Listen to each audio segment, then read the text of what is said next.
Dear students, welcome to EPG Pathshala. Today in this module, we will be discussing about waste processing with a special emphasis on volume reduction. Now, solid waste, we have discussed it in previous module. Solid waste is defined as any material which is of no use or it is unwanted or thrown out by the primary user. It is heterogeneous and it contains a lot of materials like the biodegradable waste, you have plastics, tin, glass, paper and other non-ferrous metals. Now, why waste processing is important is it will help in the recovery of valuable products.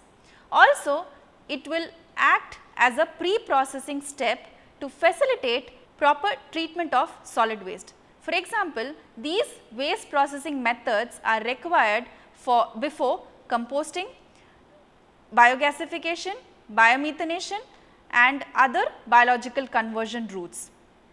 Also, it is essential before applying the chemical treatment methods for solid waste.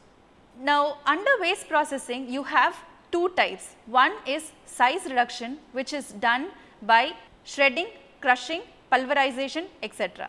This we have discussed in the previous module. The second type of waste processing is volume reduction. Volume reduction is done through compaction. Compaction is nothing but increasing the density of waste, and this compaction or volume reduction can be achieved by mechanical means, thermal means and chemical means. In this module, we will be focusing about the mechanical means of processing the waste. Let us look into the learning objectives of this module. The learning objectives of this module are to understand the process of volume reduction as part of waste processing method, to know how the volume of solid waste can be reduced by compaction, to understand the various equipment used for compacting the solid waste. Also, we will have a brief understanding about the merits of volume reduction. Now, waste processing is a process by which the physical property of the waste is altered. Waste processing is done to improve the efficiency of solid waste management system. It will also make the waste storage and transportation effective. It helps in achieving the resource recovery, for example, paper, cardboard, plastic, metals, etc. It will also increase the efficiency of treatment of solid waste. As mentioned earlier, waste processing will help in composting process, biomethanation, biogasification, vermicomposting and other biological conversion methods. Now, waste processing is done by size reduction and volume reduction. In this module, we will focus on volume reduction. Now, volume reduction, if you look into the definition, it is a type of waste processing method where the waste is physically and chemically altered. Now, it is done by three methods. One is mechanical reduction, second one is thermal reduction and the third one is chemical reduction. Now, mechanical volume reduction is very important in a solid waste management plan. It will alter the waste physically and it will compress or reduce its volume through the use of compactors. The mechanical volume reduction is achieved by compaction. The volume and size of the waste is reduced when compared to the original form of solid waste. The density of the waste is increased during the process of compaction. Now, this compaction can be done in collection vehicles or in transport vehicles. It can also be done in the transfer stations and the disposal site, that is the landfill. During compaction, the space in the collection and the transport vehicles will be increased.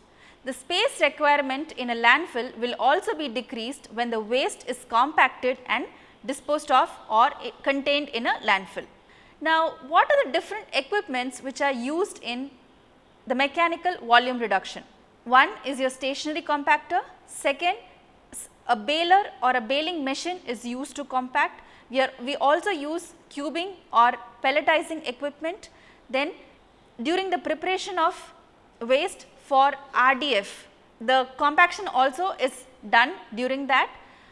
It is the hauling equipment can also be used for compaction before landfilling or combustion. It is also used for recovering material prior to sale. Now, let us look into the various equipments used for compaction. Based on the movement, the compaction equipments are classified into two types. One is stationary and the other one is movable. The stationary equipment is mainly operated either manually or mechanically to collect the when the solid waste is collected and loaded into a container. The collection vehicle is equipped with compaction mechanism for controlling the solid waste is called as stationary compaction unit. Now, this can be used in a residential area, it can be used in an industrial area or a commercial area or in transfer stations. Wherever there is suitable location available, these can be installed and used. Now, large stationary compactors are essential when a waste are to be compacted.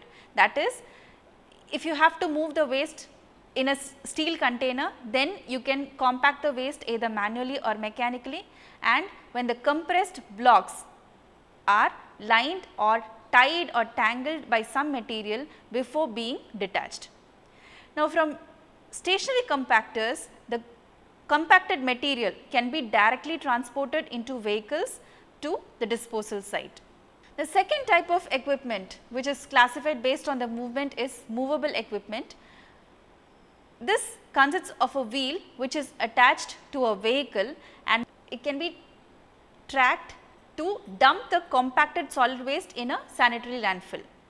The front end loaders and fork lifts are also used as a movable compactors.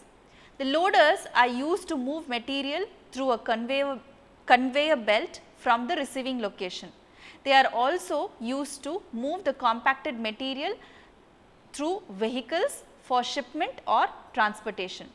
Now, forklifts are generally used for carrying the bales. We will see what is baling in the coming slides. These forklifts are commonly used for moving the bales from the baler to either a storage location or into the trucks for transport. Now, this table will summarize or will provide more information about the type of compaction equipment. First type of unit is or can be placed at the solid waste generation points. First one is a vertical compactor. Now, vertical compactor is an equipment which can provide compaction in a perpendicular direction. It consists of a ram which compresses the waste in a perpendicular direction. It may be operated either automatically or hydraulically. They are usually hand fed and the waste which is compacted are compacted into corrugated boxes, vessels or paper or plastic bags. They are popularly used in medium and high raised flats. The next type of compactor which can be used at the source of solid waste generation is a rotary type. In this, the ram device will be placed on a revolving platform. Now, the ram device is, as you know, they are used for densifying the waste and this platform keeps rotating as the container where you are filling the waste will also rotate. Now, this rotary compactors are used to densify paper and plastic bags and they are used in medium and high raised apartments. The third type of compactor that is used in or located in solid waste generation points is a bag or extruder type compactor. Now, this compactor can be a chute fed. Chute is nothing but a small pipe sort of arrangement through which the waste will be fed. Now, here both perpendicular and horizontal rams are used and densification is done both for single as well as multi bags. Again, they can be used in a medium and high raised apartments. Now, the next type of compactor is an under counter. These are small compactors and are mostly located in individual houses and apartments. The waste is dropped into bags through a panel door and then they are compacted into paper bags. The odor that is released during this compaction is controlled by odor control sprays. The next type of compactor is a stationary or a commercial compactor. In this, the compaction takes place in a steel vessel which is fixed with a ram. Again, the ram can work in both vertical as well as horizontal direction. The compressed wastes are physically tied and removed. They are used in low, medium and high raised flats. Even commercial and industrial areas can be equipped with the stationary compactors. Now, we will see what are the different types of compactors that can be placed at the collection vehicles, transfer stations and at disposal site. Now, in collection vehicles, you can use stationary compactors. Now, the stationary compactors will gather the solid waste in the vehicle and it will be having a compaction mechanism where the waste will be compressed or compacted. Now, at the transfer station where normally the waste processing is done, there you can have a stationary or a transfer trailer, or you can have a low pressure stationary compactors which works under two pressure conditions. One is low pressure and other one is high pressure. Now, stationary compactors or transfer trailers are used for transfer which are fitted with compactors. Now, the low pressure compactors are used for compacting waste in large containers and high pressure compactors are used for compacting the waste into solid bales or other forms like cubing and pelletization. Now, at the disposal side, again there are two types of compactors. One is movable, wheeled or tracked equipment and the other one is stationary track mounted compactors. Now, in a movable wheeled equipment, it is designed particularly to achieve extreme compaction of waste, that is the density is achieved to a larger extent. In a stationary track mounted, a high pressure greater than 7 kg per centimeter cube is applied so that the waste will be compacted and the density is increased, thereby achieving maximum volume reduction at the site of disposal. The next type of compaction is done through baling equipment. Now, baling is a process by which waste is compressed into small cubes. Now, the baling equipment operates at high pressure of around 100 to 200 lb per inch square. Now, in a baling equipment, the target materials or the materials which are generally compressed or compacted are cardboard, newsprint, plastic, PET bottles and aluminum cans. Now, after baling, it will be easy for the worker to load the bales into a transport vehicle using a forklift which will be economically shipped. Now, the balers again it can be vertical as well as horizontal. Vertical balers are normally used in a small scale operation and horizontal balers are used in large scale operations, especially when you expect a high density, then you use a horizontal baler. Now, this image shows how an horizontal baler works. You can see how the solid waste is compacted and it is coming out of a horizontal baler. The next type of volume reduction or compaction is achieved by cubing and pelletization. The waste material is fed into a pellet mill. Once it is fed, there it is shredded. After shredding, it is compressed by roller shells and is forced through the holes of the pellet die. The pellet die can either be a ring die or a flat die. Now, pellet rolls press or roll the raw material through small holes of the pellet die. Now, the waste material which is shredded and which is which emerges out of the pellet dies will be in the form of a long strands of pellets, which are then cut by a mechanized knife to give a finished pellets with a distinctive shape. That means the shape and size of the pellet will be homogeneous and homogeneous before they exit out of the output chute. This image shows the waste material which is being pelletized.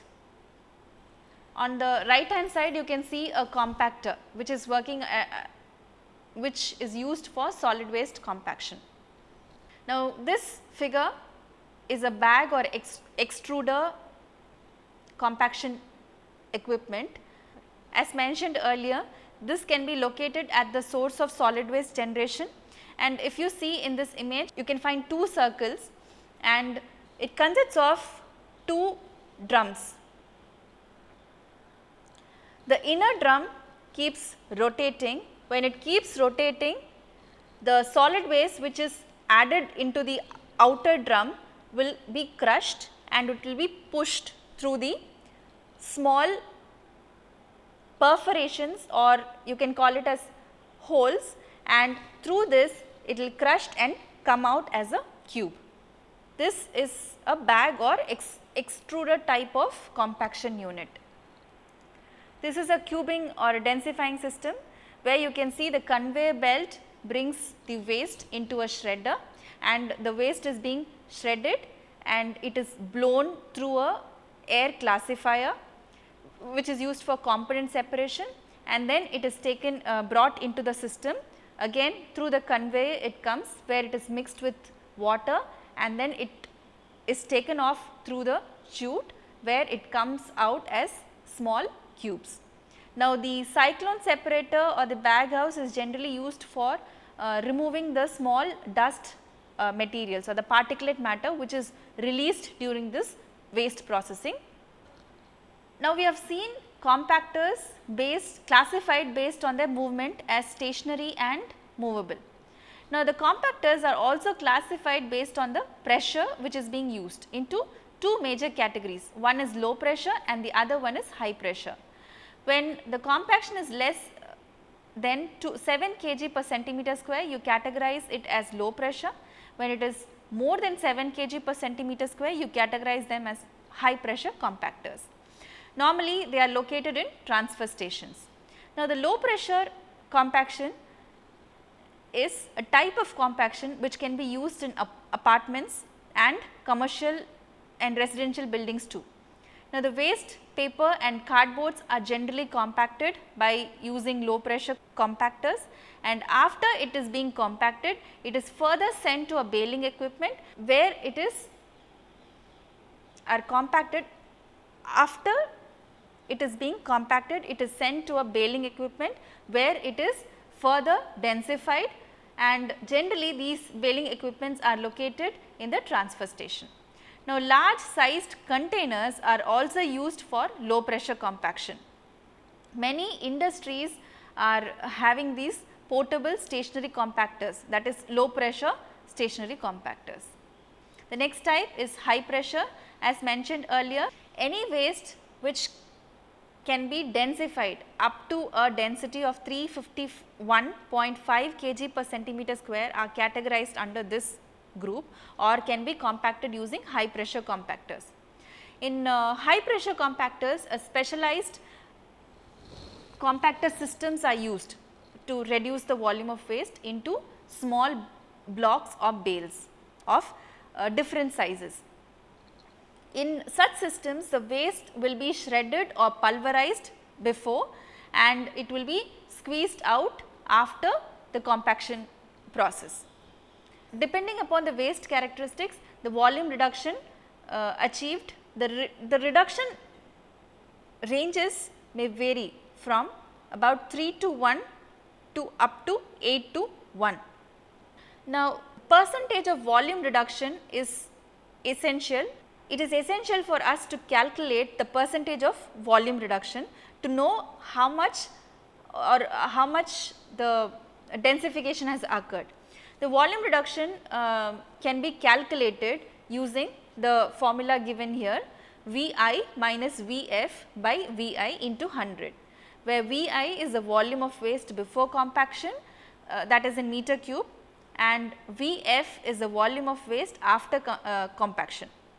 Now, if you substitute the value, then you get the amount of volume, the percentage of volume reduction.